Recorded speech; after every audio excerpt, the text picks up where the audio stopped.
Bien, bonjour à tous pour et bienvenue pour cette conférence Essaimer la santé et la qualité de vie au travail, la parole aux associations qui s'engagent, organisée par Quorum. Je suis Philippe Chibani-Jacot, je suis journaliste et rédacteur en chef du FICIDES, qui est la newsletter d'actualité sur l'économie sociale et solidaire, qui est éditée par la mutuelle Quorum. Et vous voyez avec moi Magali Ollier, qui est donc chargée de mission au service santé QVT de Quorum, et qui a organisé cette conférence. Pendant que tout le monde est en train de s'installer dans cette salle, je vois que les participants commencent à arriver. Je vous propose de vous rappeler quelques petites informations techniques toutes simples et que tout le monde connaît maintenant en situation de webinaire ou de webconférence ou de visio. Tout simplement, éteignez votre caméra et éteignez votre micro pour éviter de parasiter la discussion. Vous pouvez poser vos questions dans l'onglet qui est destiné à cet effet, et on a toujours dans l'équipe SQVT de Quorum Ishraq Cherkaoui qui va se charger de modérer ces questions-là et de me les transmettre afin que je puisse les poser aux intervenants tout au long de cette conférence. On essaiera d'en poser un maximum, mais c'est vrai que le sujet est dense, on a beaucoup de choses à dire, mais il y aura de la place pour vos questions, c'est promis. Alors, cette conférence arrive comme un second temps d'un petit cycle qu'on avait débuté le 12 novembre dernier, pour certains peut-être que vous étiez déjà là, et qui nous avait permis d'explorer les nouveaux modes d'organisation du travail, de coopération et de gouvernance démocratique. Un replay est disponible sur le site quorum.fr. Et aujourd'hui, on va aborder tout simplement 3 thématiques avec 5 intervenants. Bien sûr, là, en premier lieu, Magali Ollier, donc chargée de mission prévention et santé au travail à Quorum. Nous aurons Catherine Sergent qui viendra introduire cette discussion à plus d'un titre, vous le verrez, je la présenterai après. Pierre Schroeder qui interviendra qui est directeur des centres sociaux du Frémarais, qui est un des 5 centres sociaux de l'association des centres sociaux de Douai et qui est un des lauréats 2020 et qui nous parlera expression des salariés et des démarches participatives. Sarah Maillot-de-Févert viendra nous parler de l'expérience de l'ASAPN, une association du Nord, elle aussi, elle est en charge du développement de la qualité. C'est aussi un lauréat de ces trophées Essaimer la santé 2020. Et enfin, Perrine Anicotte viendra nous apporter aussi son regard d'experte. Elle est chargée de mission à l'ARACT Hauts-de-France et a travaillé avec Quorum sur un certain nombre de dossiers dont on va parler aujourd'hui. Donc, voilà pour les intervenants. En termes de thématiques, nous avons 3 thématiques que nous allons aborder aujourd'hui. La première qui est de parler de l'expression des salariés sur le travail. On l'a qualifiée de la nécessaire expression des salariés au travail, sur le travail. Deuxième thématique que l'on abordera, c'est l'enjeu d'une mobilisation durable dans les démarches QVT, SQVT. On essaiera de voir un peu quelles sont les clés pour que cette mobilisation soit durable. Et enfin, troisième partie, nous parlerons des atouts de l'évaluation et du suivi de ces actions. Voilà pour ces 3 thématiques, et donc 3 thématiques, les 2 angles de réflexion. Vous l'avez vu, il y aura des témoignages de structures, et notamment de celles qui sont lauréates des trophées Essaimer la santé 2020. Et un autre angle d'intervention nous sera apporté par Magali et aussi par Perrine Anicotte sur l'aspect des outils. On va vous apporter des outils et des ressources, certains sont inédits, pour accompagner ceux qui le souhaitent dans des démarches de qualité de vie, d'amélioration de la qualité de vie au travail. Pour commencer, je vais passer la parole à Catherine Sergent, à qui on a demandé d'introduire cette conférence à plus d'un titre, tout simplement parce que vous avez été membre de ce jury des trophées Essaimer la santé. Vous l'avez été en tant qu'administratrice de Quorum, et aussi parce que tout simplement vous dirigez la MJC de la Selle Saint-Cloud, qui a été lauréat de ces fameux trophées Essaimer la santé en 2018. Est-ce que vous pouvez nous dire un peu, nous reparler un peu, nous remettre le cadre de ce dispositif des trophées Essaimer la santé? Oui, alors ce dispositif est un dispositif qui a été mis en place par les équipes de Quorum CIDES, qui a un grand intérêt, je trouve, aujourd'hui, puisqu'il permet aux adhérents de Quorum d'être accompagnés au plus près des réalités de leur terrain. Il leur permet d'être accompagnés aussi au plus près des réalités de leur secteur d'activité. C'est un dispositif qui permet également de mobiliser les salariés, ce qui a une grande importance en matière de qualité de vie au travail et de santé au travail. C'est parfois ce trophée aussi est le résultat d'un très long travail pour certains candidats d'un travail qui a commencé, qui a débuté il y a plusieurs années. Donc c'est vraiment sur le long terme, c'est un travail sur le long terme. Et puis je voudrais aussi saluer, pour débuter cette session, les 7 candidats, puisque on en a eu 4 qui ont obtenu le trophée, mais il y a 7 candidats qui se sont présentés et les 3 qui n'ont pas eu le trophée n'ont pas démérité. Et d'ailleurs, ils continueront à être accompagnés par les équipes de Quorum Sibes sur les mois qui viennent, voire les années qui viennent. Voilà, donc c'est vraiment une initiative superbe et je félicite également les équipes de Quorum Sibes qui suivent ces projets depuis de nombreuses années et qui sont un accompagnement fort précieux pour les associations de tous les secteurs des adhérents de Quorum Sibes.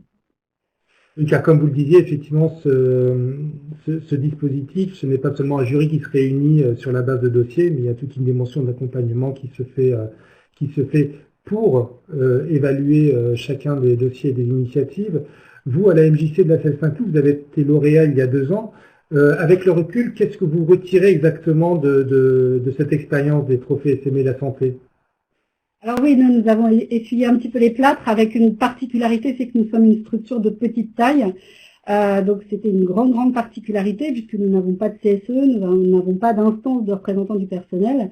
Et donc ça a été un travail un petit peu particulier sur notre structure qui a eu comme bienfait de recréer effectivement de la cohésion d'équipe et puis de permettre aux salariés de s'exprimer, d'avoir une expression sur leur travail quotidien, sur leur pratique professionnelle. Et donc cela permet aussi de prendre un recul qu'on n'a pas toujours, surtout dans les petites structures, quand on n'a pas d'instance particulière, on a un petit peu, comme on dit, la tête dans le guidon et on n'arrive pas à prendre de hauteur. Donc ça permet aussi une intervention comme celle-là de pouvoir prendre de la hauteur sur ce qu'on fait, sur nos pratiques. Et puis parfois, on est dans un secteur d'activité, nous, qui est l'enseignement artistique et la diffusion culturelle. On pense toujours que c'est sympa, c'est facile, parce que c'est quand même des activités qui sont plutôt agréables. Et puis ça a permis aussi à l'ensemble des salariés de se rendre compte qu'il y avait des contraintes dans notre secteur d'activité, notamment des contraintes horaires qui changent tout le temps, qui sont tout le temps flexibles, de travailler tard, travailler le week-end, travailler les jours fériés, etc. Et donc ça a eu un impact extrêmement fort sur une espèce de prise en compte de toutes les contraintes qu'il peut y avoir dans ce travail, aussi agréable puisse-t-il être. D'accord, très bien. Merci beaucoup pour cette introduction qui nous met en condition pour discuter des différents sujets qu'on a abordés. Alors, comme je vous le disais, notre souhait, c'est qu'à la sortie de cette conférence, qui sera dense en contenu, vous soyez tous au clair sur finalement une forme d'état de l'art, comme disent les scientifiques, et vous ayez identifié de nouveaux moyens pour vous engager ou prolonger l'engagement de votre structure dans la QVT. Alors, nous allons aborder la première thématique de cette conférence que je vous ai indiquée en introduction. On va parler de l'expression de la participation des salariés. Et pour commencer, je vais inviter Pierre Schroeder à nous rejoindre. Vous êtes directeur du centre social de Frémaré à Douai, comme je le disais en introduction. Mais aujourd'hui, vous témoignez au nom de l'association des centres sociaux de Douai, qui en regroupe 5, et qui a lancé, voilà 2 ans, une démarche de qualité de vie au travail. Alors, vous êtes des centres sociaux, vous êtes des associations d'éducation populaire, dont l'objet est d'apporter toute une série de services de proximité aux usagers, aux habitants, mais aussi de favoriser la parole et l'engagement de ces habitants dans le quartier. Alors, est-ce que vous pouvez nous raconter un peu d'où est partie votre réflexion et quelle place ont pris les salariés dans le processus de cette démarche de qualité de vie au travail? Et peut-être en préambule, vous êtes un centre social, donc je le disais, l'expression, travailler à l'animation de la prise de parole, de l'expression des citoyens, ça vous connaît. Est-ce que dès lors vous vous sentiez assez bien outillé, vous, pour l'expression de vos salariés? Alors bonjour à tous. Alors oui, centres sociaux, donc centres sociaux ça veut dire participation des habitants, hein, c'est quelque chose qui est formalisé et attendu par la caisse d'allocation familiale, qui est inscrit dans la charte fédérale des centres sociaux et socioculturels de France. Donc ça c'est formalisé en effet. Pour ce qui est de la participation des salariés, alors c'était existant au sein de l'association. mais pas formalisé. Les salariés étaient consultés sur différents sujets et participaient d'ailleurs aussi à l'écriture des projets sociaux, mais pas de formalisation de ces espaces d'expression. Et alors on a eu l'opportunité avec ma collègue Charlotte Prévost, puisqu'on était à deux en même temps en formation DES-GEPS pour pouvoir prétendre à un poste de directeur de centre social, on a eu l'occasion de proposer au comité de direction de l'association la mise en place d'une démarche qualité de vie au travail. Et cette démarche, elle est partie, alors cette volonté, cette proposition, elle est aussi partie de notre rôle à l'époque de représentant du personnel et de plus en plus de sollicitations de la part de collègues d'interrogations liées au sens du travail. Donc, alors, pour la mise en place de cette démarche, il a fallu d'abord la présenter à l'ensemble des salariés pour pouvoir constituer un groupe projet qui travaillerait sur différentes questions, un groupe projet représentatif des effectifs de l'association. Donc c'était la présentation à plus de 60 salariés, l'enregistrement des candidatures, 25 candidatures, et pouvoir constituer un groupe représentatif en termes de genre, en termes d'ancienneté au sein de l'association, en termes de métier, un groupe représentatif dont chaque participant avait le même poids, la même voix, un cadre et un employé, un animateur, avaient la même voix au sein du groupe projet. Cette démarche, elle a été accompagnée par l'ARACT, dans le cadre d'une expérimentation de l'ARACT.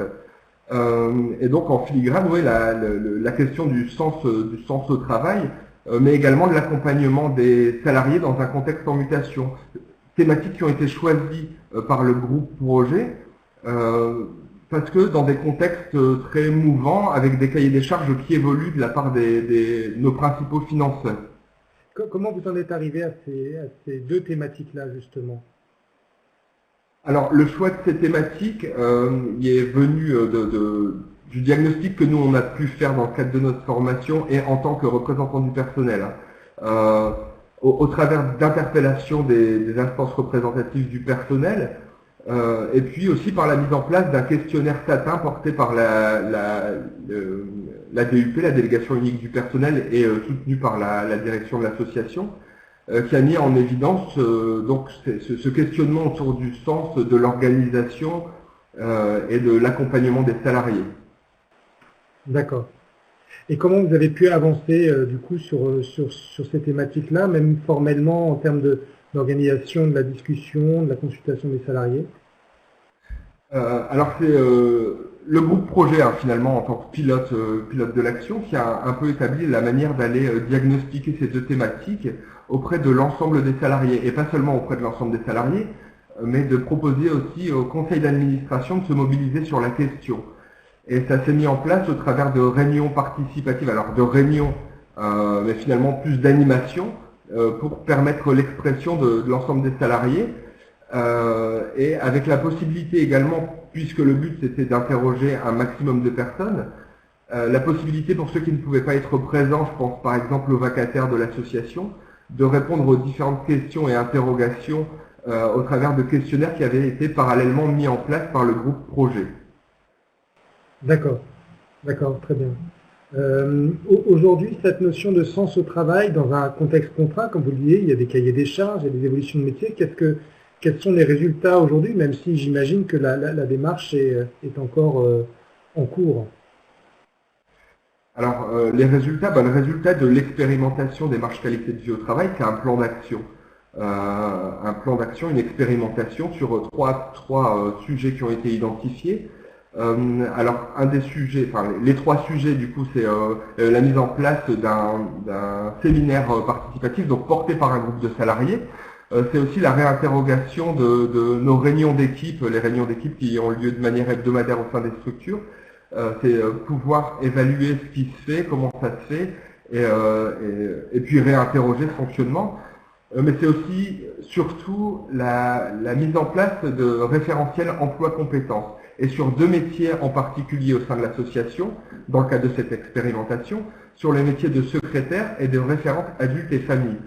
Pourquoi ces deux métiers? Parce que c'est deux métiers qui ont énormément bougé. Alors d'abord parce que sur le métier de secrétaire, quelques collègues présents depuis quelques années étaient sur le départ. On sait que c'est un groupe métier qui va beaucoup bouger, qui a commencé déjà à beaucoup bouger, et puis parce que tout s'accélère et le numérique est de plus en plus présent, et donc c'était pouvoir se poser la question de quelles compétences on dispose et de quoi on a besoin. Et puis sur les référents de famille, sur le même principe, c'est les cahiers des charges des financeurs là pour le coup qui nous ont largement poussé à réinterroger ces référentiels emploi compétences, à créer ces référentiels emploi compétences, puisque pour prendre par exemple l'exemple du département qui est un des financeurs de l'action, dans le cadre du programme départemental insertion, il y a une attente de résultats quant à la mise à l'emploi d'allocataires du RSA. Et du coup, c'était de dire, initialement, on était, pour schématiser, pour caricaturer, on était sur des postes plutôt sur de l'animation collective, et aujourd'hui, on demande aux référentes adultes et familles, d'être dans une démarche de référence de pôle et d'accompagnement individuel d'allocataires du RSA notamment. Alors ce cahier des charges du département, mais également l'engagement sur de nouveaux financements. Je pense par exemple au Fonds social européen, toujours sur cette thématique insertion sociale et professionnelle. Et donc l'objectif c'était de se dire, on fait un point sur les compétences disponibles, on observe les compétences dont on a besoin et on organise l'ajustement. Alors là, on est sur cette phase d'expérimentation qui est finalisée pour le référentiel emploi compétent, et du coup qui va se généraliser à l'ensemble des métiers de l'association des centres sociaux de Douai. Alors on voit à travers vos exemples que cette question de qualité de vie au travail, elle touche à l'organisation même du travail, à la structure même du travail et des missions et de la façon dont vous réalisez les missions qui sont les vôtres. Est-ce que cette démarche qui a été très participative, finalement, a pu être contagieuse et devenir une modalité managériale? Alors oui, c'est un peu la fierté, c'est de se dire finalement cette expérimentation, ce mode de fonctionnement participatif s'inscrit dans les gènes de l'association. Et pour le coup, la QVT, la démarche qualité de vie au travail, en tant que coup d'essai, permet aussi d'inscrire cette démarche participative dans l'ADN même du fonctionnement de l'association. En l'occurrence, une fois cette démarche aboutie, d'autres groupes projets un peu construits de la même manière, de manière représentative et incluant l'ensemble des salariés, ont été mis en place sur d'autres sujets. On peut penser par exemple à la réinterrogation du projet associatif sur deux thématiques prégnantes au sein des centres sociaux, c'est la parentalité et l'insertion, et puis encore plus récemment sur des thématiques plus opérationnelles où des groupes projets ont également été mis en place. Alors, on a posé de bonnes bases. Maintenant, on est sur un principe d'adaptation permanente, puisque on pose ce cadre de participation des salariés, d'expression des salariés, donc sur le principe de management participatif. Maintenant, c'est poser un cadre commun et permettre à chacun d'exprimer dans ce cadre-là, puisque c'est quelque chose de nouveau.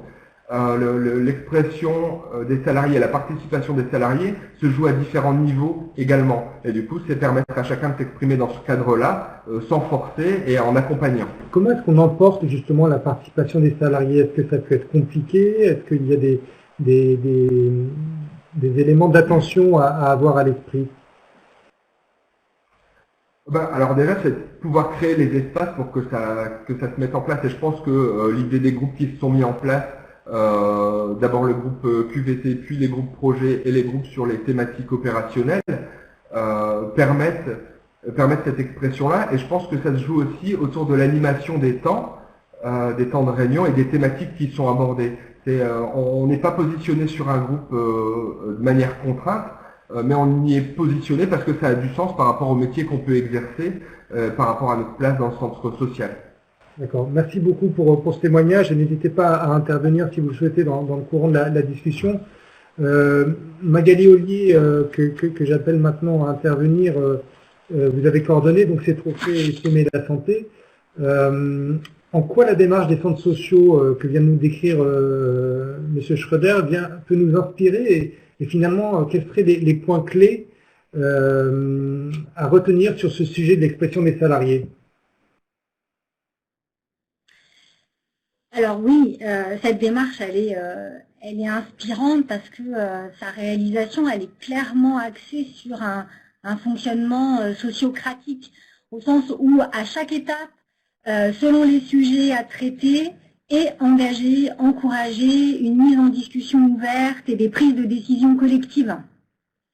La démarche, elle engage la contribution de tous les acteurs de la structure sur les sujets ayant trait évidemment à la gestion du travail, de l'encadrement, de son organisation, ce qui veut dire que chacun, à son niveau, contribue à une œuvre commune dans laquelle chacun peut se reconnaître et investir son énergie.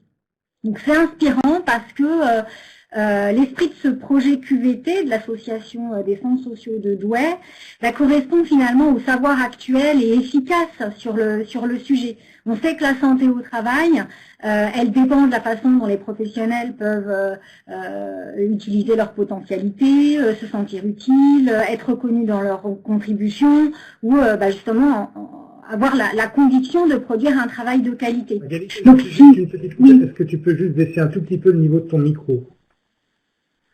Tu le fais sur l'outil micro, il y a réglé, tu peux régler le volume du microphone parce qu'apparemment ça grésille beaucoup.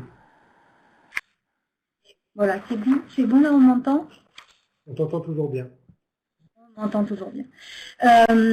Voilà, donc du coup, si on devait retenir une idée clé sur cet aspect essentiel autour de la question de l'expression des salariés, eh bien, moi, je retiendrai l'enjeu de la mise en débat du travail et plus spécifiquement la mise en débat des critères de qualité du travail. Parce que prendre ce temps d'échange et de confrontation, il est déterminant en matière de santé au travail. C'est parce qu'on pourra justement débattre collectivement des choix de fonctionnement, des modes d'attribution, de répartition du travail, de la manière dont on va le réaliser justement, qu'on va pouvoir trouver des solutions aux difficultés qu'on peut rencontrer dans le travail.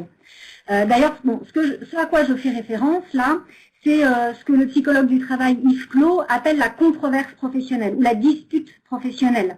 On parle de controverse ou de dispute parce qu'en fait on est toujours, comment dire, on n'est pas toujours d'accord justement sur la manière de réaliser le travail.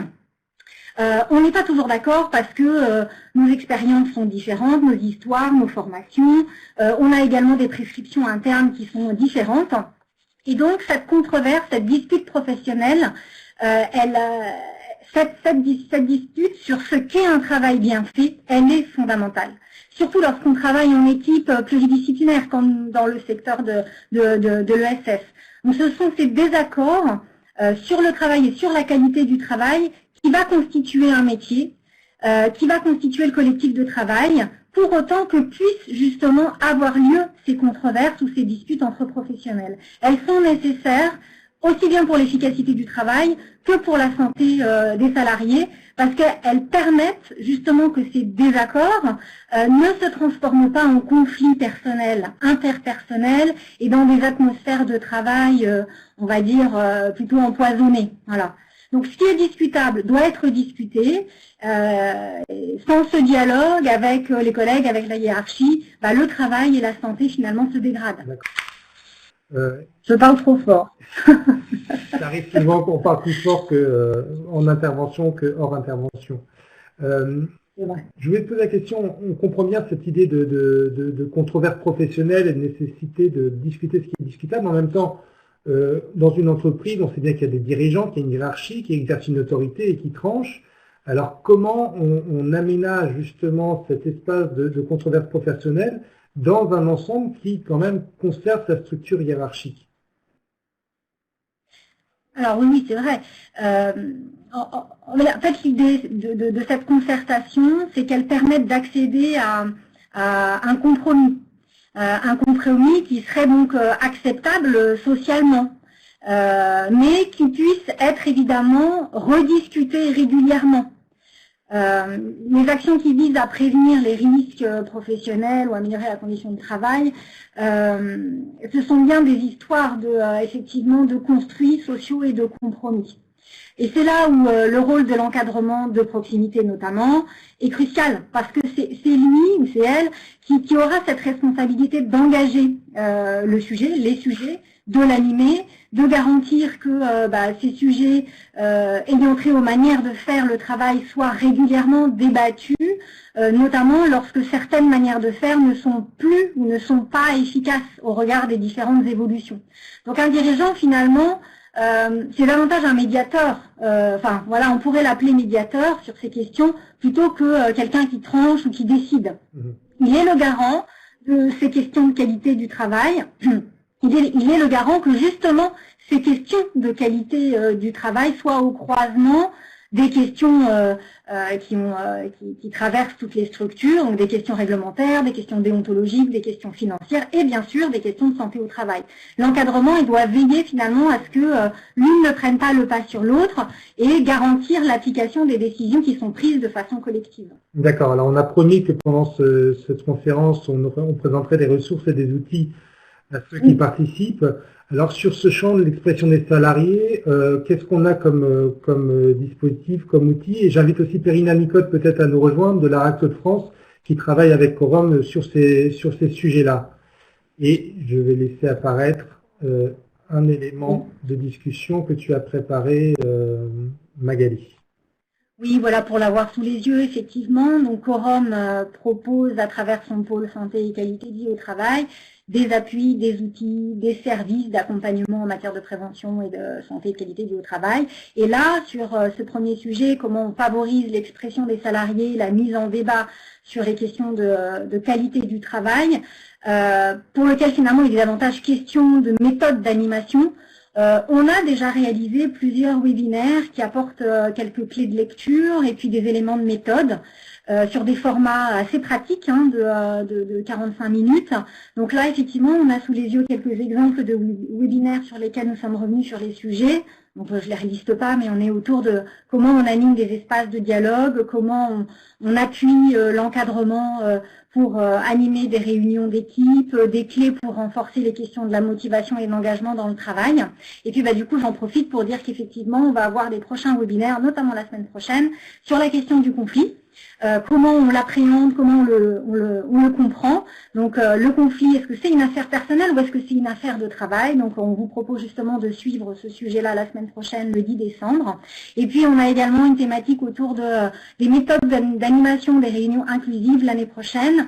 Donc il faudra un petit peu attendre le 20 mai, mais effectivement on va revenir aussi sur ces sujets-là. D'accord. Voilà.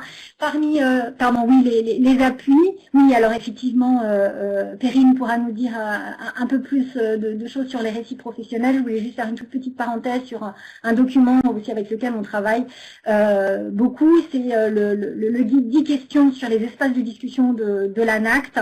C'est un guide qui présente en 10 questions, en 10 points, les enjeux, les obligations, les méthodes et les outils pour mener à bien les échanges en vue d'améliorer les conditions de travail. Juste une question sur les webinaires. Ils sont disponibles tout public? Est-ce qu'il y a un accès limité? Est-ce qu'il y a une condition pour assister à ces webinaires ou les revoir en replay?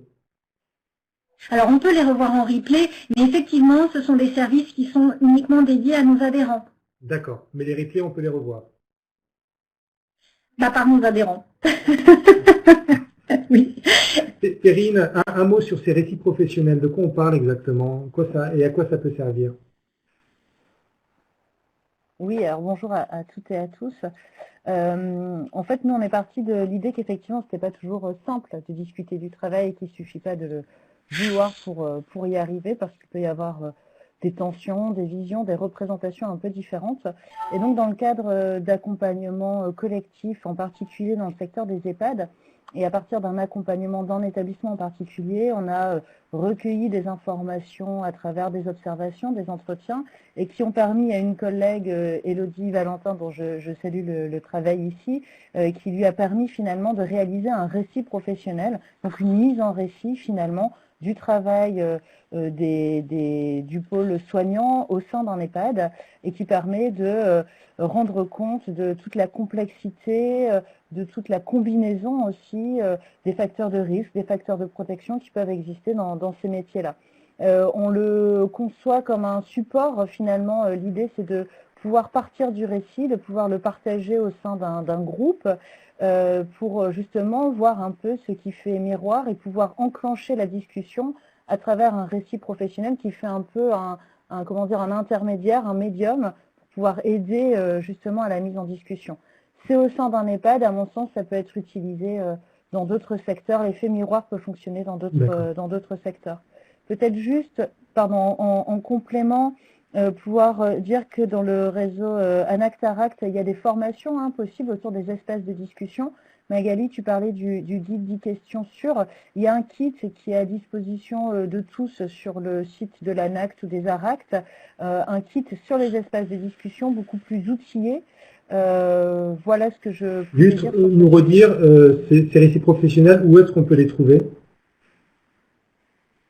Alors pour l'instant, très bonne question Philippe.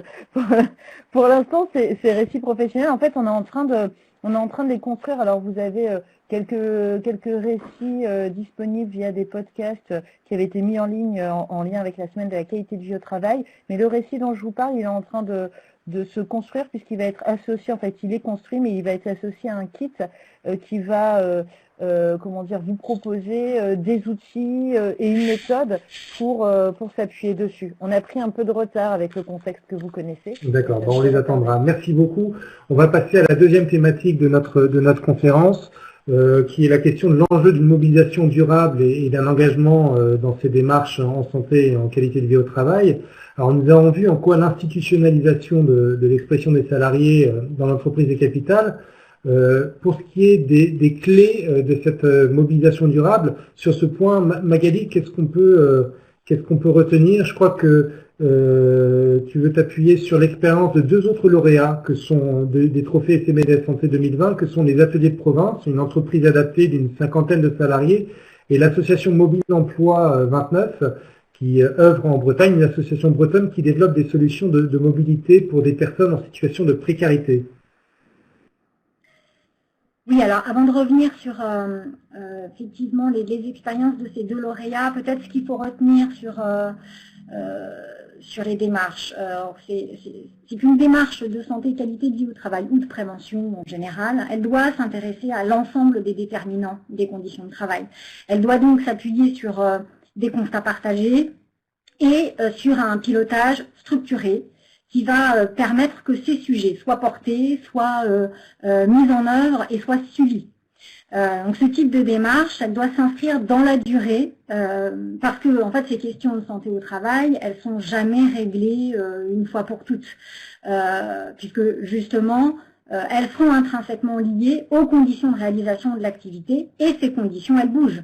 Elles bougent avec les différentes évolutions des publics, des dispositifs, des équipes, aussi au gré du roulement, des méthodes de travail, etc. etc.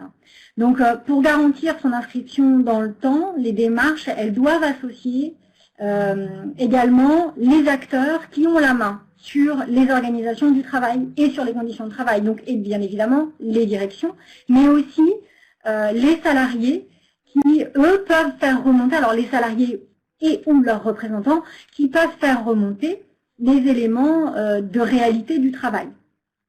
Alors, pour m'appuyer un peu sur les exemples des structures évoquées, donc les démarches qui ont été engagées par notamment l'entreprise adaptée, les ateliers de Provence et la structure Mobile Emploi, toutes deux lauréates effectivement des trophées SME, elles sont notables, leurs démarches, pour leur structuration justement et leur inscription dans le temps. C'est d'ailleurs ce que les membres du jury ont souligné. Donc pour la première structure, l'entreprise adaptée, les ADP, la démarche, elle s'organise à deux niveaux. Donc là, pour un peu suivre plus facilement ce que je suis en train d'évoquer, je vous ai repris les choses sur cette slide. Donc elle s'organise à deux niveaux, le niveau établissement et le niveau associatif. Puisque cette entreprise adaptée, elle fait partie d'une plus grosse association, l'association ARI, association régionale, il m'échappe. C'est pour l'insertion. Insertion, pardon. L'association régionale pour l'insertion, dont les ABP, donc les ateliers de Provence, dépendent. Donc là, si on reprend effectivement la structuration, au niveau de l'établissement, il y a une démarche QVT qui a été initiée par la direction, qui est arrivée en 2017. La démarche, elle est centrée sur la relation de travail, sur le climat social. Donc, un appui sur des méthodes managériales participatives. Donc, Donc on va y retrouver beaucoup de rencontres des équipes avec l'écoute des besoins, la présence de la directrice sur les sites clients, son appui avec son expérience et sa formation à l'animation des réunions pour faciliter l'expression. Voilà, donc des méthodes extrêmement participatives. Et puis, bien sûr, la mise en place d'actions d'amélioration et de prévention, comme une charte, notamment QVT sur les règles du vivre ensemble, des formations sur les questions de la violence, sur les comportements indésirables, notamment pour l'encadrement de proximité, et puis des formations aussi plus générales sur la communication non verbale, pour l'ensemble des salariés. Et en parallèle de cette structuration, ou plutôt on va dire en complément, l'association ARI, elle s'est également engagée dans une démarche construite, pilotée pour l'ensemble des établissements de l'association. Donc avec un copil associatif. Donc ce copil associatif, il a une spécificité, il s'appelle QVT QSR, qui veut dire donc qualité de vie au travail et qualité du service rendu. Donc on voit que dans cette association et dans cette démarche, l'enjeu c'est bien d'associer les deux. Peut-être qu'on y reviendra. Donc dans la structuration, le copil, il va impulser une démarche, il va réaliser un pré-diagnostic sur la base d'un baromètre QVT, donc celui de Quorum, va engager la mise en place de copils qu'ils ont appelés CSE, QVT, QSR dans tous les établissements, dont les ADP, les ateliers de Provence, des groupes de travail dans chaque établissement, des problématiques à prioriser à l'ajustement des résultats du baromètre, des méthodes, des appuis, et notamment un appui méthodologique pour les rapporteurs et les animateurs des fameux groupes de travail. Donc là, on assiste à un processus extrêmement structuré à l'échelle associative qui associe les acteurs, la direction, les salariés, le CSE et qui met en place des étapes clés. Donc cette mobilisation associative, elle va permettre de renforcer la structuration initiale de la démarche des ateliers de Provence. Et ça, c'est effectivement ce que nous, on a convenu comme un gage d'inscription dans la durée. Alors juste un point, tu as évoqué ces comités QVT, QSR, et je pense que c'est intéressant simplement de dire deux mots sur cette connexion entre qualité de vie au travail et qualité du service rendu. Je sais que dans une interview à paraître dans le FILCIDES justement, où j'interviewe François Derriot, qui est le rédacteur en chef de Santé et Travail, qui était membre du jury des CME la Santé, il voit là une articulation très très forte de toujours relier que plus les conditions de travail sont bonnes, plus la qualité du service rendu sera meilleure. Oui, effectivement, la ligne de conduite ou la ligne directrice un peu de cette démarche associative, c'est bien de corréler les deux, qualité de vie au travail et qualité du service rendu. Même dans ses documents internes, l'ARI considère qu'il n'y a pas de bien-être au travail sans bien faire son travail. Donc je trouve que c'est assez fort et notamment de l'avoir formalisé comme ça dans les documents internes. La qualité de vie au travail, être en santé au travail, c'est indissociable de la qualité du travail, quel que soit ce travail d'ailleurs. Alors je voulais faire peut-être un petit bémol, attention aussi aux dérives possibles, parce que ce n'est pas parce qu'il y a un travail bien fait, de qualité, qu'il y a nécessairement qualité de vie au travail. Le travail peut être réalisé au détriment de sa santé. Réaliser un travail de qualité va renvoyer à des exigences de qualité, qui peuvent être des exigences normatives, qui peuvent être imposées par les financeurs, par les partenaires, par les familles, par les usagers eux-mêmes, ou tout simplement par une gouvernance, sans prendre en compte les contextes et les moyens de réalisation du travail. Donc ces situations, elles peuvent entraîner une dégradation finalement de la santé au travail, voilà, des salariés, des professionnels qui doivent faire face finalement à des exigences qui sont trop fortes, des exigences de la tâche, de la prescription, sans moyens suffisants. Donc c'est pour ça qu'il est primordial que ce sujet de la qualité du travail ne soit pas décorrélé des questions de qualité de vie au travail et que les critères de qualité doivent faire l'objet d'une construction collective. Et là, on revient sur ce qu'on disait tout à l'heure. Passons rapidement au deuxième exemple avec Mobile Emploi, où là, de ce que j'ai compris, donc cette association qui est un atelier chantier d'insertion sur les métiers de la mobilité, En gros, cette association offre des services de mobilité pour des personnes en situation précaire ou difficile, et les chauffeurs sont des personnes en insertion. Et leur problématique à eux, c'était que dans la discussion collective, les salariés en insertion n'étaient tout simplement institutionnellement pas pris en compte dans les structures de concertation, et ils ont donc créé leur propre organe qui permettait d'associer l'ensemble des salariés. Est-ce que tu peux nous en dire deux mots avant qu'on voit un extrait d'une vidéo? Oui, vraiment très rapidement parce que la vidéo est assez explicite. Mobile Emploi s'est engagé dès 2015 dans une démarche de qualité de vie au travail en s'appuyant sur une instance dédiée qu'ils ont appelée l'ISCT, donc Instance Conditions et Santé au Travail, qui est finalement une sorte de CSSCT avant l'heure, d'une certaine manière, dans laquelle il y avait effectivement des membres de la direction, des salariés en insertion et des salariés internes ou permanents qui composent et qui, comment dire, sous forme de roulement, hein, parce que les salariés en insertion sont là pour un certain temps dans la structure, et donc ils ont mis en place et organisé un roulement, et ça fonctionne très très bien. Et cette instance, elle est chargée de porter le dialogue et les actions. D'accord. Voilà, mais peut-être qu'effectivement, en passant la vidéo témoignage de cette structure, on aura un peu plus de détails. Voilà, je précise simplement que c'est un extrait d'une vidéo qui a été tournée récemment suite au trophée S'aimer la santé, et que chaque lauréat fait l'objet d'une de ces vidéos. Vous pourrez retrouver sur quorum.fr, et notamment à travers le fil CIDES, donc la newsletter que j'anime et qui sortira la semaine prochaine. Voilà, un peu d'autopromo. Voilà, je vous laisse regarder cet extrait de la vidéo sur Mobile Emploi.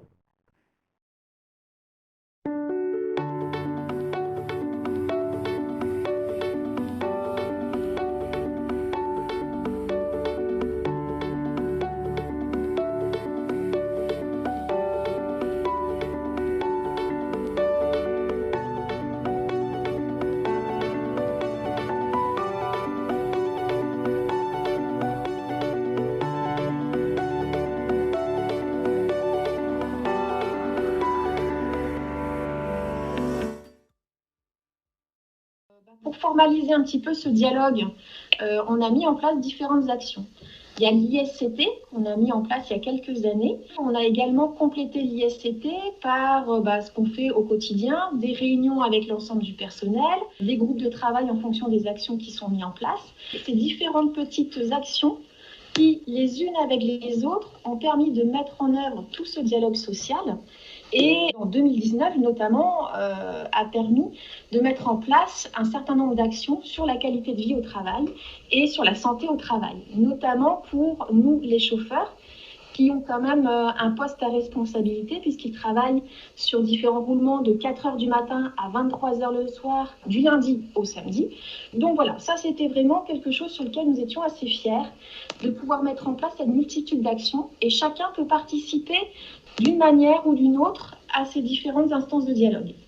On a découlé notamment en 2019 des actions assez formalisées comme la mise en place d'un nouveau roulement de travail pour les chauffeurs pour favoriser justement une meilleure adaptation au rythme de vie de chacun et le rythme de sommeil. On a mis en place aussi tout un parcours santé pour les chauffeurs pour les aider justement à prendre conscience que prendre soin de sa santé dans le cadre du travail, c'est une compétence professionnelle à part entière. On a mis en place des formations, on a mis en place des rencontres avec une infirmière de la santé au travail pour justement favoriser les échanges et puis permettre aux chauffeurs chez nous d'œuvrer pour le transport des personnes en toute sécurité. Voilà pour l'extrait de cette vidéo qui nous permet d'en savoir un petit peu plus sur Mobile Emploi. Il y a quelque chose de particulièrement intéressant dans cette affaire-là, c'est que dans les ateliers de chantier d'insertion, on sait que l'accompagnement, il y a un accompagnement social et d'insertion individuelle, et que finalement ce dispositif-là permet finalement de créer une nouvelle dimension d'accompagnement autant que d'une intégration du salarié en tant que tel dans la vie de l'entreprise et dans la préoccupation de l'organisation du travail de cette entreprise et de sa qualité de vie au travail. Je vous rappelle que vous pouvez tout à fait poser des questions dans le chat qui est dédié à cet effet et aux intervenants des structures, à Magali ou à Perrine Anicotte pour des précisions, des éléments supplémentaires. On va passer maintenant à un nouvel outil qui serait intéressant de vous présenter, qui pour le coup est inédit. C'est un outil d'autodiagnostic essaimé à la santé qui est tout neuf, si j'ai bien compris. C'est ça, Magali? Ouais, Corum sort un tout nouveau service pour ses adhérents.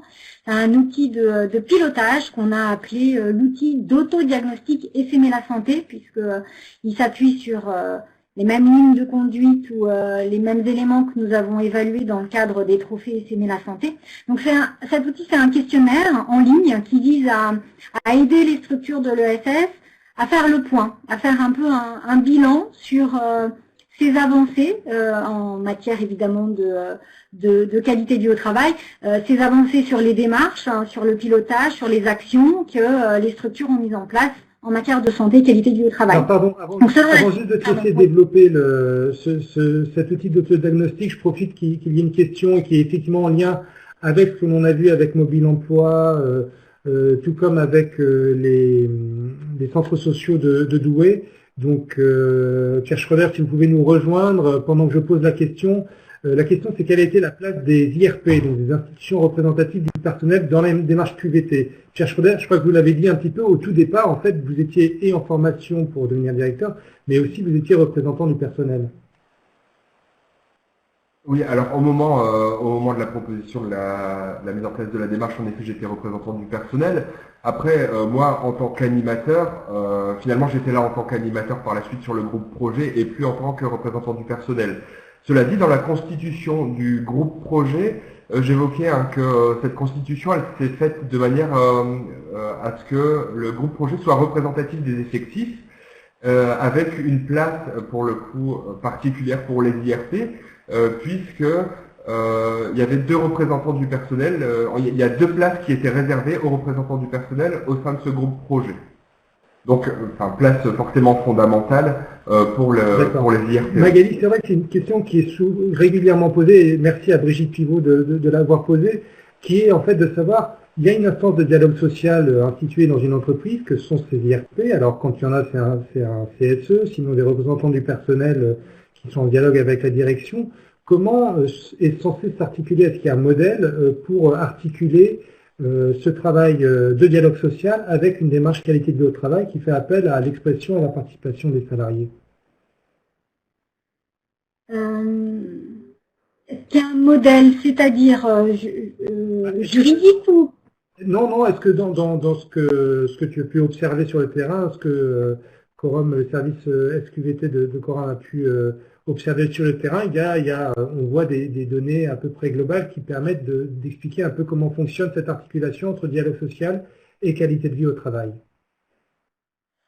Alors, nous, effectivement, depuis déjà pas mal d'années, à travers nos expériences et nos expérimentations menées avec les structures de l'ESS, ce qu'on a identifié comme principe et comme condition pour que la prévention voit le jour, la réelle prévention primaire, au sens s'attacher aux questions de travail et d'organisation du travail pour faire bouger un peu les choses et notamment agir sur le climat social, sur l'efficacité du travail et sur les questions de santé au travail.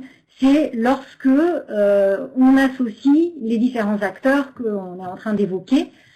Donc bien sûr, ceux qui ont les possibilités d'agir sur l'organisation du travail, donc les membres de la direction ou l'encadrement de proximité. Donc quand on parle d'organisation du travail, c'est large, mais la question des espaces de travail, de la répartition, des choix sur certaines activités, sur des dispositifs, sur des projets, etc.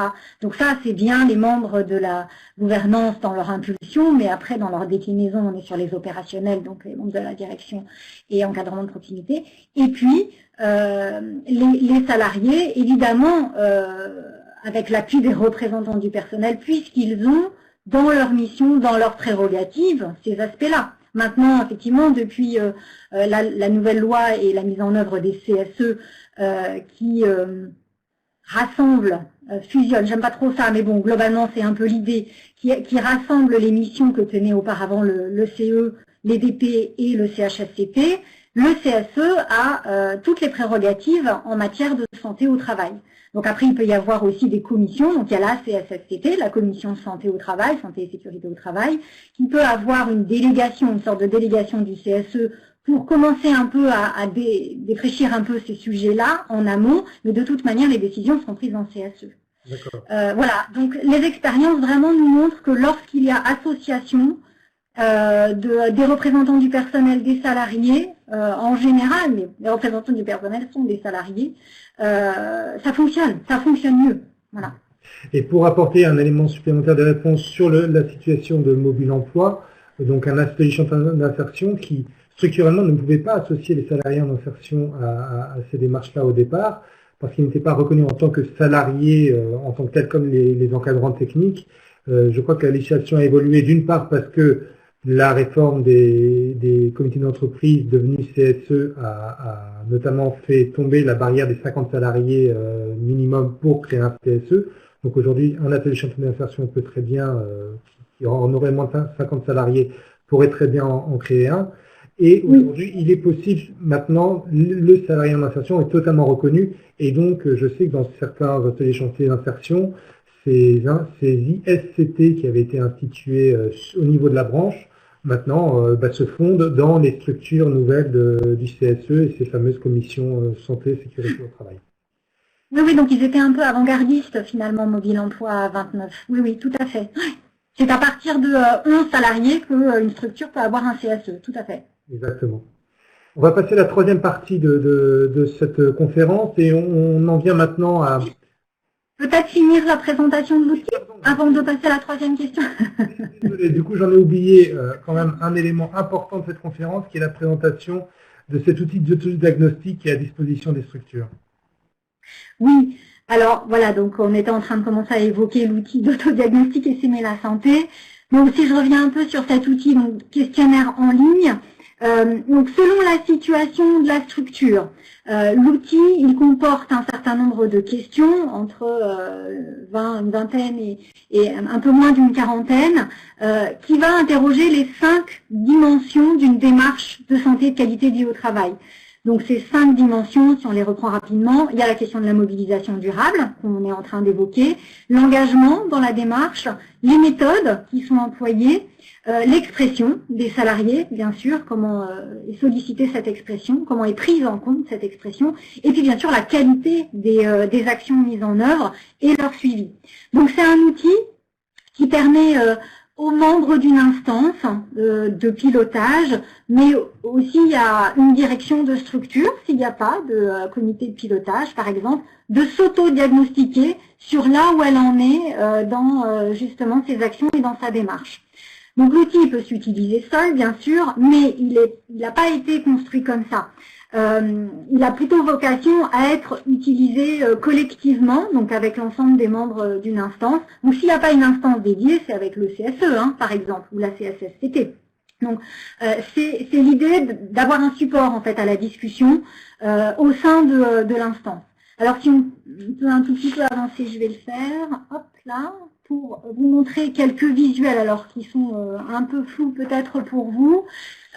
Mais pour vous montrer un peu à quoi il ressemble. Donc, à l'issue des réponses aux questions, il y a un rapport complet qui est fourni avec un certain nombre de préconisations pour chaque dimension interrogée. Donc là, par exemple, vous allez avoir sous les yeux quelques visuels d'un rapport fictif. Et sur cette première copie d'écran, on voit que le rapport propose une note globale sur 100. Donc 20 points par dimension, en fonction évidemment de la qualité de la démarche engagée, donc des éléments de réponse. On a une note sur 20 par thème et une pondération des points par type de personnes répondantes. Donc sachant qu'on peut rentrer soit comme employeur, enfin membre de la direction, soit en tant que salarié, soit en tant qu'acteur interne de la structure. Donc les acteurs internes, ça peut être par exemple un référent qualité, un référent TMS, un chargé d'insertion, voilà, chargé des questions de prévention, peu importe un peu comment on les nomme en interne, en tous les cas, souvent un acteur, une ressource interne sur le sujet, ou on peut être aussi un acteur externe qui participe et contribue au sujet, un médecin du travail, un inspecteur du travail, ou quelqu'un, voilà, la RACT par exemple, qui a pu contribuer à une démarche, peut aussi participer et répondre au questionnaire. Donc là, si les résultats, par exemple, diffèrent, ce qu'on peut voir, par exemple, sur notre copie d'écran, diffèrent selon les catégories, justement, de participants, bah, c'est que le point de vue sur les sujets interrogés diverge. Et du coup, il peut être intéressant, effectivement, de reprendre le questionnement pour réfléchir aux manières de réduire, justement, la différence des points de vue. Essayer de comprendre ce qui fait que les uns et les autres n'ont pas le même point de vue sur un même questionnement. Sur une deuxième copie d'écran, voilà, donc on peut retrouver aussi dans ce rapport les résultats donc sous forme de cible ou de toile d'araignée qui permet de voir rapidement là où les dimensions pour lesquelles la structure est plutôt avancée ou au contraire à des progrès à faire sur le sujet. Et puis là, je vous ai mis une troisième copie d'écran. Où là on voit que, bon, un peu de manière floue, mais que le rapport propose des conseils au regard donc évidemment des éléments de réponse, et puis des outils ou des services vers lesquels la structure peut s'orienter en fonction de sa notation. Voilà, donc c'est un outil de pilotage pour s'auto-évaluer dans les avancées, les avancées des démarches et des actions en matière de prévention, de santé et de qualité de vie au travail. Donc là, je crois qu'ensuite il y a un lien. Voilà, pour accéder à l'outil d'autodiagnostic, évidemment, il faut aller sur le site de corom.fr et vous avez, je crois, le lien actif qui est sur cette slide pour pouvoir vous connecter. D'accord, merci beaucoup Magali, on te retrouve un petit peu plus tard. Venons-en maintenant à la troisième partie où on va parler d'évaluation et de suivi des actions de ces démarches de qualité de travail, et je vais me tourner vers Sarah Defebvre, qui est donc responsable qualité au sein de l'ASAPN. Alors l'ASAPN, pour vous la présenter rapidement, c'est une association d'environ 90 salariés qui est répartie sur plusieurs sites à Lille, à Douai, à Cambrai et à Dunkerque, et qui suit sur le département du Nord environ 2800 adultes en situation, comme on dit, en situation de tutelle ou de curatelle. C'est donc ce qu'on appelle la protection judiciaire des majeurs. C'est le cœur de l'activité de l'ASAPN, encore une fois une activité très réglementée et structurée. Et alors en matière de QVT, on retrouve un peu ce qu'on a déjà vu par ailleurs à l'ASAPN, lauréat 2020 de ces trophées S'aimer la santé. Quelqu'un m'a dit c'est la Rolls de la qualité de vie au travail d'ailleurs. Je dirais pas qui. Mais donc, enfin, on y voit qu'il y a une démarche ancienne, elle a été lancée en 2014, que la participation des salariés a été importante elle aussi, et que l'enjeu stratégique à relier la qualité de vie au travail avec la qualité de service rendu était présent aussi. Autrement dit, quand on travaille à la protection de majeurs en situation de fragilité ou de faiblesse, l'important est bien la qualité du service rendu à la personne, et de bonnes conditions de travail sont indispensables à cet objectif-là. Mais ensuite vient le temps de l'évaluation. Et alors la question que je pose à Sarah Defebvre, comment avez-vous procédé, quelle a été votre méthode, comment avez-vous procédé à ce travail d'évaluation, comment vous l'avez déterminé? Oui, alors donc l'évaluation est au cœur de la démarche, elle est permanente, elle est au service de la démarche d'amélioration continue de la qualité de service de l'ASAPN, tant de la qualité de l'accompagnement avec le souci du respect des droits fondamentaux des usagers que de la qualité de vie au travail. Je voudrais dire que la politique qualité en fait est largement assise sur les directives du conseil d'administration qui soutiennent en fait la démarche de qualité d'accompagnement, de bientraitance, de qualité de vie au travail. L'ensemble de ces politiques sont formalisées et signées par les membres du conseil d'administration. Sur la démarche en elle-même, nous avons deux pierres angulaires d'un point de vue méthodologique en termes d'évaluation. L'évaluation interne au global de la structure et le document unique d'évaluation des risques qu'on associe pour réajuster la politique à la grille de positionnement santé, sécurité, travail. Les trois étant intimement liés nous permettent de réajuster régulièrement en fait le plan d'action de la ZAPN et d'ajuster le projet d'établissement. Voilà. Sur la méthode, alors la méthode ASAPN, je dirais qu'elle est fondée sur quelques points vraiment importants, comme avoir des acteurs repérés et des temps dédiés. Donc acteurs repérés, donc un conseil d'administration avec une volonté forte autour de la qualité et le souci de la garantie des droits fondamentaux, autant des salariés que des usagers. Une ligne managériale emmenée au sein du comité de direction, pardon. Nous avons deux comités de pilotage, donc où ne siège aucun cadre.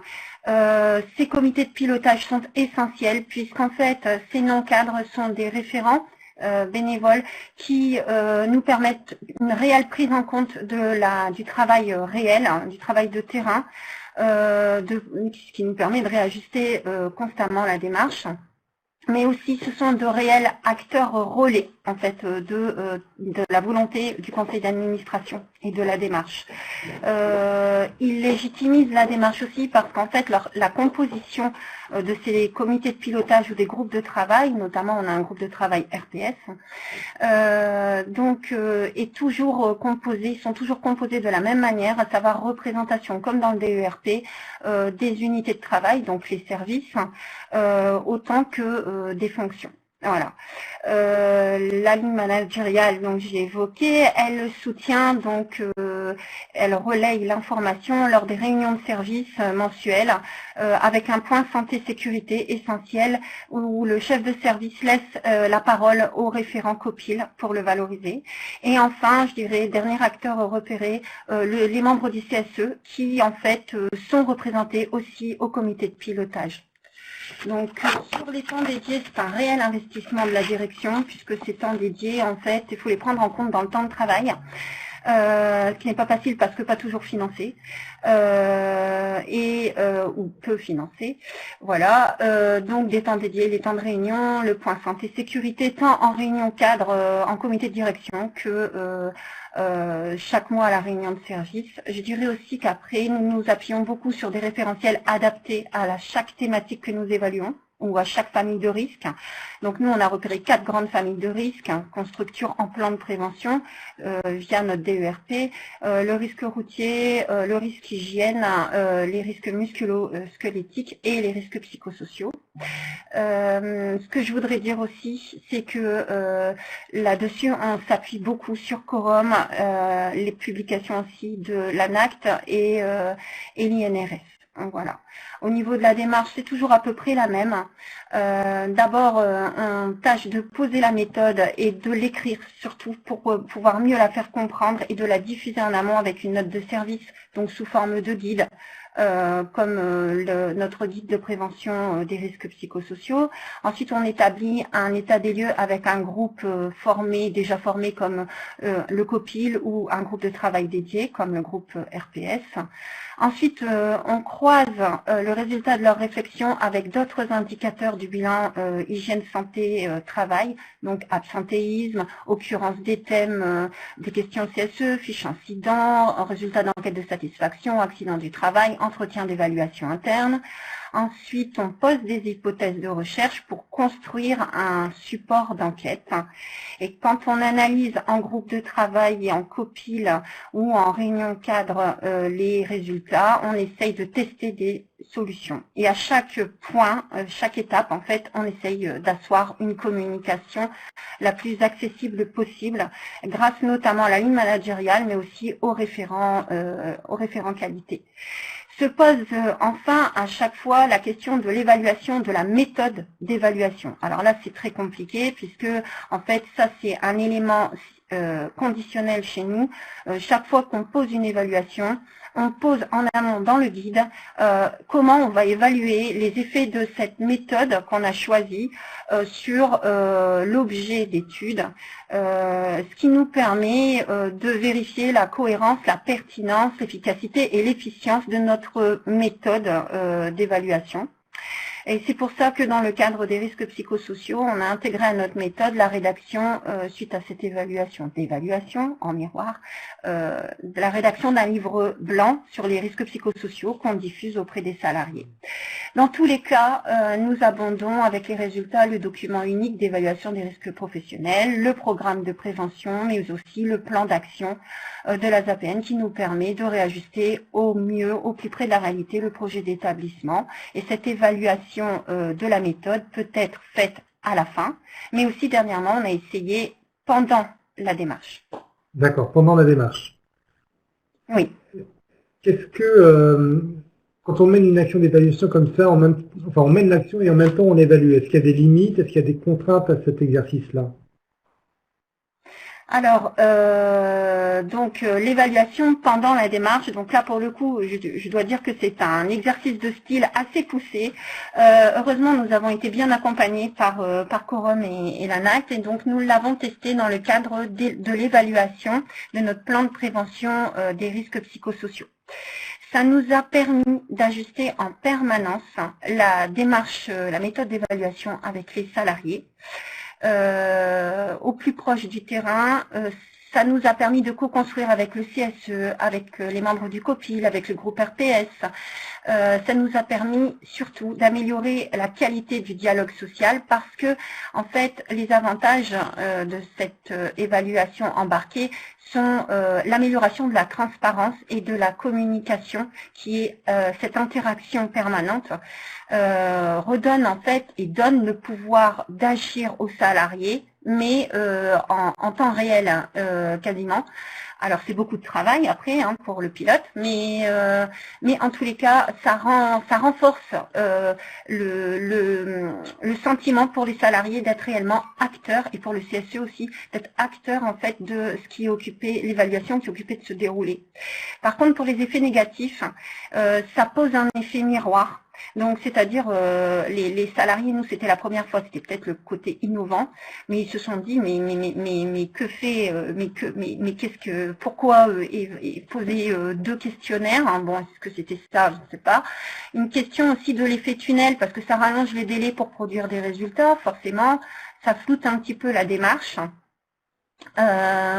Et d'où l'importance, on en revient toujours l'importance des acteurs relais, les membres du COPIL ou la ligne managériale, qui si en fait ils ne sont pas convaincus et s'ils ne comprennent pas la démarche, ne peuvent pas l'expliquer en fait à leurs salariés et on risque en fait d'impacter négativement la participation de l'ensemble des salariés au dispositif.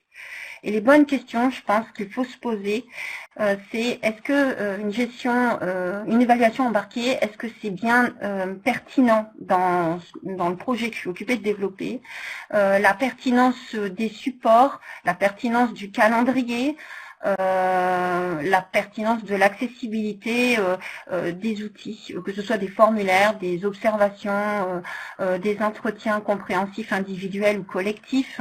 Récemment, on a essayé aussi le vote par mail sur Outlook, qui a très très bien marché parce qu'il avait un petit caractère ludique pour mesurer le ressenti des gens. Bon, ça c'était adapté à une réponse par oui ou non. Et puis qu'on avait une seule question à poser.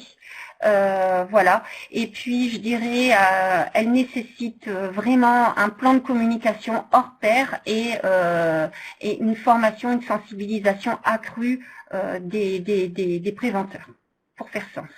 Bien, merci beaucoup pour cette description très complète, très structurée, et on voit aussi la sophistication des processus et des dispositifs à la ZAPN. Je vais demander maintenant à Perrine Anicotte de nous rejoindre pour... vous travaillez donc, je rappelle, à l'ACT des Hauts-de-France. Et alors, en vous appuyant sur cette expérience de la ZAPN que vous connaissez bien, quels sont les points clés de l'évaluation d'une démarche de qualité de vie au travail? Alors, je voulais remercier Sarah parce qu'en fait, elle a tout dit, donc c'est parfait. Juste, oui, quelques points clés, mais qui vont vraiment reprendre cette expérience-là que vous venez de nous apporter. Peut-être le premier point clé, c'est éclairer les raisons de l'évaluation. Finalement, pourquoi évaluer? D'un point de vue un peu générique, ce qu'on peut dire, c'est que l'évaluation, c'est évidemment une occasion de se remobiliser sur des enjeux de santé au travail qui se renouvellent sans cesse, parce qu'il y a des changements d'organisation, parce qu'il y a des changements dans les accompagnements, des changements du côté aussi des professionnels. Et voilà, ça permet de remettre un peu ces enjeux au goût du jour et au goût de l'actualité des structures. Mais c'est surtout à chaque structure de définir ses propres enjeux et ses raisons de s'impliquer dans cette démarche d'évaluation. Et ça, c'est vrai que c'est un travail à faire en interne et un travail à faire collectivement. Le deuxième point clé, c'est quoi évaluer. Alors évidemment, on pense aux actions de prévention, aux changements dans l'organisation, aux changements dans les répartitions du travail, à une nouvelle formation. Mais en tout cas, nous, il nous semble qu'il s'agit aussi, et puis parfois surtout, de pouvoir évaluer la conduite de la démarche et la façon dont ont été construites et dont ont été menées finalement les actions de prévention et la démarche de prévention de manière générale. Et puis le troisième point clé, qui renvoie à comment évaluer, et puis là Sarah, vous avez dit voilà, toute la complexité aussi de ce sujet-là, ou en tout cas la nécessité de construire ça collectivement et de poser en amont les conséquences et les incidences des choix méthodologiques qu'on peut faire. Et là encore, à mon sens, ça renvoie à une construction sociale de la démarche d'évaluation, tant au niveau du pilotage qu'au niveau du recueil de données et d'informations, et avec un critère qui est très important et que vous avez annoncé, qui est des méthodes qui nous permettent d'aller au plus proche du travail et du travail tel qu'il se fait vraiment, et donc nécessairement avec les professionnels. Alors peut-être pour compléter, parce qu'on a bien compris que l'évaluation est une démarche assez sensible, technique, qui peut subir des écueils. Quels sont selon vous les principaux points de vigilance qu'il faut absolument garder à l'esprit ? Alors les points de vigilance à nouveau, enfin en tout cas certains ont été cités par Sarah, puisque Sarah vous expliquiez la mobilisation collective importante. C'est vrai qu'à mon sens c'est un point de vigilance très fort à avoir. Il suffit pas d'avoir envie d'évaluer, ni même parfois d'y voir des enjeux réels et concrets. Il faut aussi pouvoir en dégager du temps dédié collectivement, et puis sur des personnes qui peuvent être référentes, qui peuvent aller rechercher de l'information, aller rechercher de la donnée, pouvoir les analyser. Donc ça, c'est vrai que c'est un engagement important. Il faut pouvoir un peu évaluer cet engagement-là. Même si le temps qu'on y passe prend du sens au fur et à mesure de la démarche, donc ça sert à rien non plus de faire peur en disant voilà il vous faudra autant d'heures pour évaluer, parce que c'est difficilement mesurable comme ça. Mais c'est vrai qu'il faut du temps, des moyens, une mobilisation qui se traduit concrètement sur des moyens et du temps notamment. Et puis peut-être le dernier point de vigilance, c'est que très souvent ceux qui participent à l'évaluation de la démarche sont aussi ceux qui ont mis en place la démarche de prévention des risques psychosociaux en particulier là. Et du coup, la notion même d'évaluation peut entraîner certains risques, et notamment une association avec l'idée de jugement de ce qui a été fait, de ce qui a été porté par certains, de ce qui a été déployé parfois par d'autres, et donc ça peut générer de la méfiance. Donc c'est vrai que ça nécessite un cadre sécurisé, il faut le construire, ce cadre sécurisé, et parfois en interne c'est pas toujours possible de le faire seul, quoi. Donc voilà, ça peut être utile de s'appuyer sur des compétences externes, sur des tiers intervenants.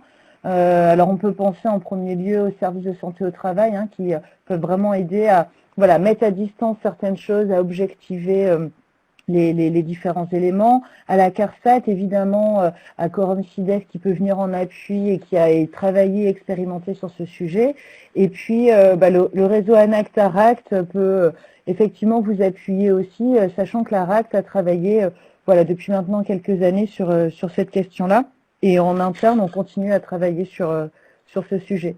Des consultants également peuvent vous appuyer. Alors, il n'y a pas de guide spécifiquement sur la question du choix des consultants en lien avec l'évaluation, mais vous pouvez retrouver quelques repères qui avaient été réalisés. Alors évidemment, il y en a certainement d'autres, mais moi j'ai en tête celui qui avait été réalisé de mémoire par l'ANACT et je pense la DGT sur la Direction Générale du Travail, sur comment choisir des consultants sur la question des risques psychosociaux. D'accord.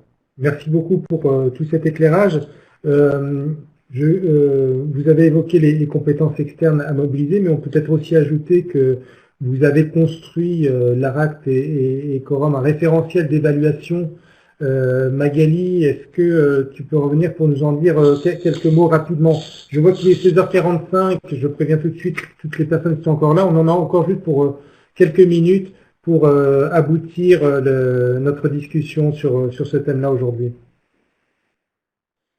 Oui, alors comme Perrine a commencé à le présenter, effectivement avec l'ARACT, notamment Perrine et puis Isabelle Rogel, et puis avec l'appui effectivement des travaux menés par l'ANACT sur l'évaluation, qu'ils avaient fait eux-mêmes un partenariat avec l'Université de Laval, on est parti sur ces travaux-là et sur un constat partagé que de plus en plus de structures de l'ESS s'engager de manière active dans des démarches de prévention des risques psychosociaux et des plans de prévention des risques psychosociaux.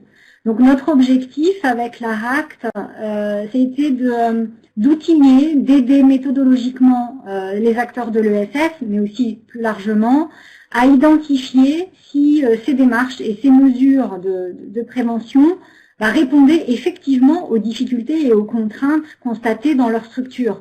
Et donc de ce fait de les aider un peu à évaluer la pertinence et l'efficacité des démarches mises en œuvre. Donc on a à travers une expérimentation, et une expérimentation qui a engagé 4 structures de l'ESS qui se sont portées volontaires, on a construit pas à pas une démarche d'évaluation des démarches ou des actions visant à prévenir les risques psychosociaux. Donc les résultats de cette expérimentation, elle a donné lieu à l'élaboration d'un référentiel. Alors peut-être qu'on peut passer le visuel en même temps. Donc un référentiel extrêmement complet, qui est plutôt sous un format d'étude. C'est pour ça aussi qu'on en a fait aussi une synthèse un petit peu plus courte, on va dire, plus synthétique d'une certaine manière, sur comment évaluer sa démarche ou ses actions de prévention des risques psychosociaux. Et donc là, on va y retrouver assez classiquement des repères, les conditions qu'on vient d'évoquer, les points de vigilance justement, les préalables, des méthodes, des outils qui s'appuient sur les expériences qui ont été menées notamment par les 4 structures qui se sont portées volontaires. Donc ces 2 supports, ils ont vocation à outiller étape par étape les acteurs de la prévention, donc la direction, les instances de pilotage, le CSE, la CSSCT, pour les aider vraiment à structurer une démarche évaluative et visant bien sûr à améliorer leur propre démarche, mais bien sûr aussi les actions mises en œuvre qui permettent de prévenir les risques psychosociaux. Voilà, donc bien sûr ces référentiels et ces guides seront accessibles sur notre site. Le référentiel est uniquement justement en format PDF sur notre site quorum.fr. Le guide par contre, le guide, oui, ou fascicule, point clé, il peut être accessible sous format papier. Il faudra nous en faire la demande effectivement via notre boîte prévention @quorum.fr. D'accord, merci beaucoup Magali. On arrive au terme de cette discussion. Toutefois, peut-être, est-ce qu'on peut en savoir un peu plus sur les suites données à ce dispositif ISEM et la santé, qui, au-delà des trophées, est un processus vraiment d'accompagnement des structures de l'économie sociale et solidaire dans leur démarche QVT et leur évaluation. Est-ce qu'on va avoir d'autres trophées ou pas? Alors, on n'a pas prévu de nouvelle édition des trophées pour le moment, ou en tous les cas pour 2021. Mais le dispositif d'analyse et d'évaluation finalement des démarches SQVT que nous avons construit avec l'ANACT, lui, il va continuer sous d'autres formes d'accompagnement, d'offres de services qu'on va pouvoir proposer aux acteurs de l'ESS. Donc ça, c'est encore en cours d'élaboration. On pourra les retrouver dans la nouvelle offre de services de notre pôle, nouvellement santé et qualité de vie au travail de Quorum. D'accord, merci beaucoup. Merci à tous les intervenants et à tous les participants à cette conférence qui est arrivée à son terme. Je dirais qu'en termes de prolongation, vous pourrez retrouver bien sûr le replay de cette conférence sur notre site assez rapidement. Et puis aussi dans le prochain FICIDES qui sortira le 10 décembre prochain, il y aura tout un dossier consacré à cette thématique avec d'autres témoignages, les vidéos des structures de REAT et les éléments clés et les références à tous les outils que vous avez pu qu'on a pu vous décrire aujourd'hui. Merci à Pierre Schroeder, merci à Sarah Defezer, Perrine Nicotte, Magali Ollier, merci à toute l'équipe de Quorum qui a permis d'organiser cette webconférence, Thomas Delamotte, Ishraq Cherkaoui et j'en oublie d'autres. Et merci à vous tous. On vous donne rendez-vous pour un prochain webinaire. Donc Magali, prochain webinaire de Quorum et c'est la semaine prochaine, je crois. Tu peux nous redire peut-être la date? C'est la semaine prochaine. Très bien. Exactement, le jeudi 10 décembre à 11 h sur la question du conflit. Et bravo à tous les lauréats des trophées S'aimer la santé 2020. Bravo à eux. Merci et bonne soirée. Au revoir. Au revoir.